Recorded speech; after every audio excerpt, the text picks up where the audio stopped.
సూర్యాపేట జిల్లాలో చోరీలకు పాల్పడుతున్న ముఠాను అరెస్ట్ చేశామని సీఐ చరమందరాజు తెలిపారు. వారి వద్ద నుంచి సుమారు 2,30,000 విలువ కలిగిన బంగారాన్ని స్వాధీనం చేసుకున్నామని అన్నారు. మఠంపల్లి ఎస్ఐ బాబు సమక్షంలో రిమాండ్కి తరలించినట్లు సీఐ తెలిపారు. నియోజకవర్గ పరిధిలోని హుజూర్నగర్ పట్టణము మరియు మఠంపల్లి పోలీస్ స్టేషన్లో జరిగిన దొంగతనాల్ని ఛేదించిన విషయం గురించే ఈ ప్రెస్ మీట్ పెట్టడం జరిగింది.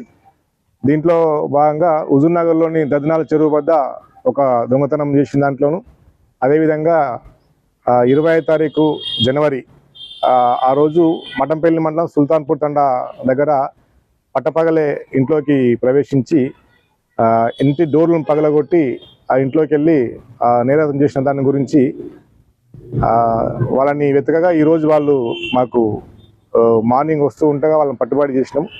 పట్టుబడి చేసి వాళ్ళ దగ్గర నుంచి మొత్తం ఈ 2 నేరాలకు సంబంధించి 4 తులాల 4 గ్రాముల 300 మిల్లీగ్రాములకు సంబంధించినటువంటి వస్తువుని కూడా రికవర్ చేయడం జరిగింది.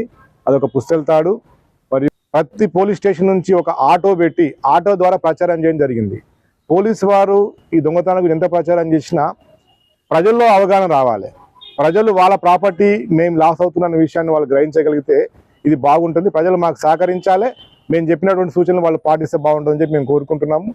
అదేవిధంగా ఈ పెళ్లిళ్ళు ఇవన్నీ కూడా ఇప్పుడు నెక్స్ట్ ఎండాకాలం వస్తుంది కాబట్టి మీరు ఇంటికి తాళం వేసి బయటికి వెళ్ళాల్సి ఉంటే మీ కన్సల్ట్ పోలీస్ స్టేషన్లో మీరు చెప్పి వెళ్ళండి. ఆ విషయాన్ని మేము ఇలా చేస్తున్నామని చెప్పి వెళ్ళండి.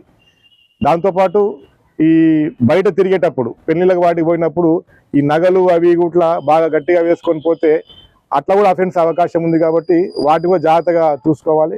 తర్వాత ఇంట్లో ఇలాంటి విలువైన వస్తువులు, అది క్యాష్ రూపంలో కావచ్చు, బంగారం రూపంలో కావచ్చు, వెండి రూపంలో కావచ్చు, అలాంటి విలువైన వస్తువులు ఏవి కూడా ఇంట్లో పెట్టుకోబాకండి. మీకు బ్యాంక్ లాకర్లు కానీ మీకు సంబంధించినవి భద్రపరిచేటివి ఉంటే అందులో పెట్టుకోవడానికి చేస్తారని చెప్పి మేము